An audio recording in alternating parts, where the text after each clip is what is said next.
What am I taking on the Cape Wrath Trail? Well, this is what I'll be wearing when I set off. I've got a white windbreaker jacket. I'm going to wrap that round the middle if it gets hot. It's a hot day today. This is just a base layer, but it's got a hood. That's going to protect my neck from the sun. I've got a pair of quick dry hiking trousers and Danish endurance socks, which I like to wear. I'm going to be wearing my Scarpa SL Active boots because I want to have dry feet when possible. Take my carbon fibre poles. I'm just going to lay these out. And here's my bag that I'm taking. It's 16.5 kilograms. It's a bit heavier than I would have hoped. But anyway, let's see what we got. So on the top, I have got a pair of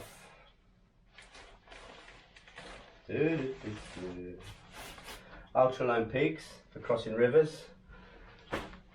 And I just can't make my mind up whether it's boots or a trail runner type affair. Right, let's go through the pockets then. So in my front pouch, which hangs off my chest, I've got a zip bag and a sponge in case it gets torrential rain and I have to sponge this out. It's water resistant but not waterproof. I've got a spork. Let's lay these things out. I've got my Osmo Action. It's like a GoPro, but it's different. I've got my batteries there. I keep my camera in the front pouch as well. I've got my hat, so I can chuck that on at a moment's notice. I've got some spare batteries. Now the hat goes quite well within this hip pocket here. So quick access. I can get my midgie head net. So hat on, midgie head net over the top is the plan. I've got white gloves because I think midges are attracted to dark colours more than light colours. I've got a little zip lock bag there in case it torrential downpour. I can put everything in this side pocket in a zip bag. I've got a flint and strike out in case my lighters run out, so I can always strike the jet boil on, which I'm not carrying. The jet boil is with Map Girl. I've got Afterbite, so that's all at hand in that pocket there. We keep that to the left so they don't forget where they go. So that goes in the left pocket there. In my right hip pocket, I've got another Ziploc bag to put everything in if it rains. 2 clipper lighters, a head torch, USB powered. Now this is my Garmin InReach Mini SOS device. So if I fall down anything or break my leg, we both know where it is, or if Lisa gets into trouble, we can activate an SOS call. A couple of snacks in here for the day, my rain cover.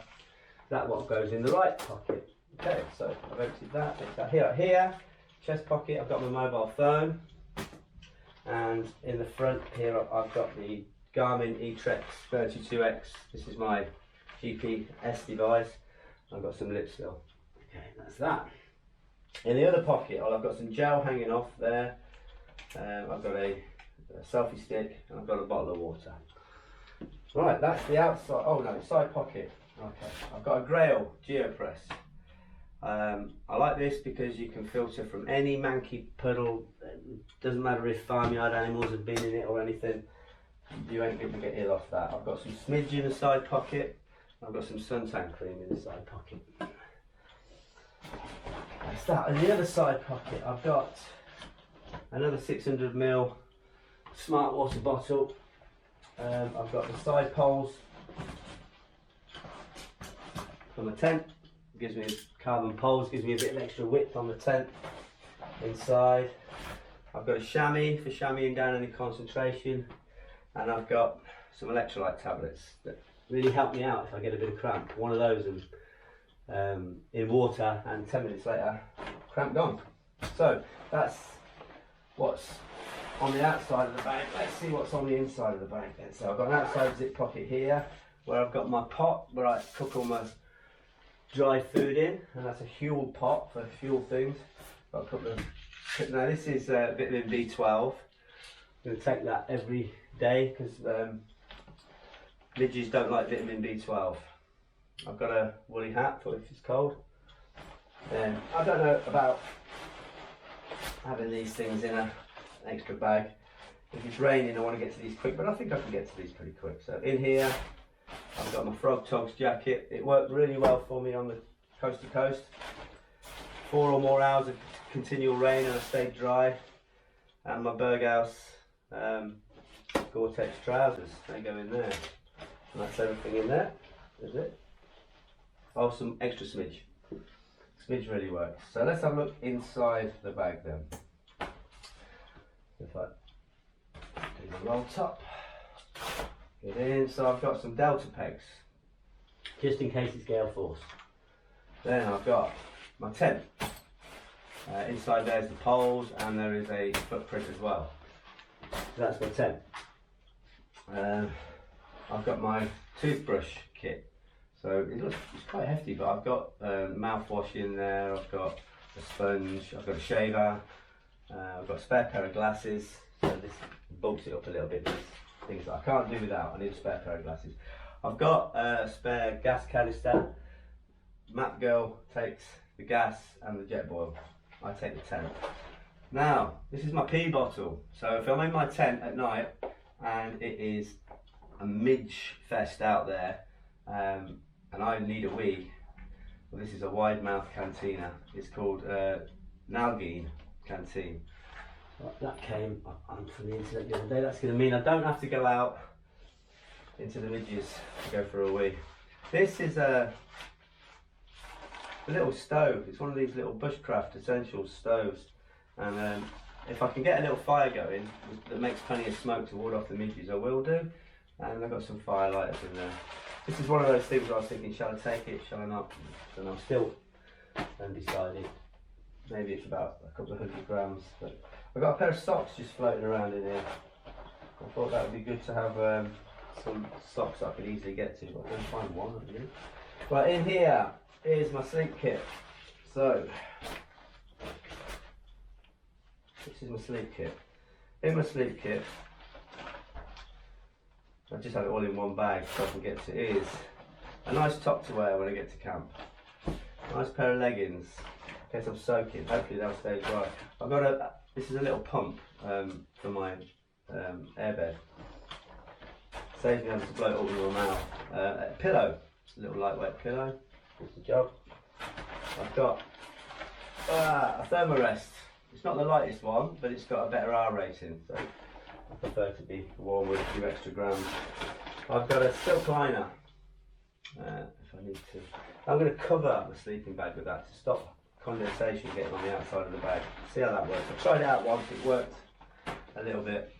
I've got a Thermarest Hyperion 900 fill down sleeping bag. It goes down to -6 degrees. It's pretty good and it's pretty lightweight. That's my sleep kit. Then, oh my god, right, 3.5 kilograms of food. The sort of food that I'm taking is coffee for every day, a hot chocolate for every night, a little sachet of porridge, a naked noodles for the dinner time, and in Ziploc bags like this, I've got some goji berries there to mix with the breakfast. I'm loath to take all this out right now, but I do things like this. I wrap up a Huel in a Ziploc bag, that's mac and cheese. I've got about 10 of those. Huel, Huel, it's a good source of protein and vitamins and minerals. That is my food bag, 3.5 kilograms of food. So my bag's going to get lighter as I work my way through this. Right, that's that. So this is a spare shirt that I just put in a rubbish bag. I thought, you know, and there's a couple of extra rubbish bags in there. I thought to have a big bag every now and then might be worthwhile. So that's just a zip up. It's a top like this, but with a zip. So if it is cold, I've got an extra layer. I've got a little radio. I do like listening to the radio when I'm in the tent. This is so this is toilet roll and wipes. That's my poo bag. Put that down there. Here is a piece of kit I hope to never use. It's my first aid kit. It's got an emergency blanket in there. It's got some cord, and it's got some sort of like Thermarest sticky pads in case I have a problem with that. So hopefully we're never going to use that or the SOS device. Those are two things we don't want to use. So here I've got a load of batteries for the GPX device, and this weighs half a kilogram in itself. I've got a power bank, that's another half a kilogram. I've got a second power bank because I want to film as much as I can and not be, I'd rather carry the extra weight and know that I should be okay for battery life. I've got here a pair of shorts in case I want to swim in the sea at Sandwood Bay, and in case I want to go into a little dip pool and there's people about. Modesty. Got a pair of shorts and a little towel. It's a flannel, little flannel to dry myself with. And in here is my clothes, spare clothes. All I've got in here is 2 pairs of pants, 2 pairs of socks, and 1 top like this. And that is my lot. So I'm going to be pretty stinky. That's my 2 pairs of socks, and that is my lot. And all of that comes in at, yeah, I think I'm going to, yeah, all that comes in at 16.6 kilograms. Which is heavier than I would have liked, but there is a kilogram of water in there. There is a kilogram and a half of battery power. There is 3.5 kilograms of food. So take that away from that. That's what my base layer is. So that's what I'm taking on Cape Wrath Trail. Hopefully I make it. Yeah, wish me luck.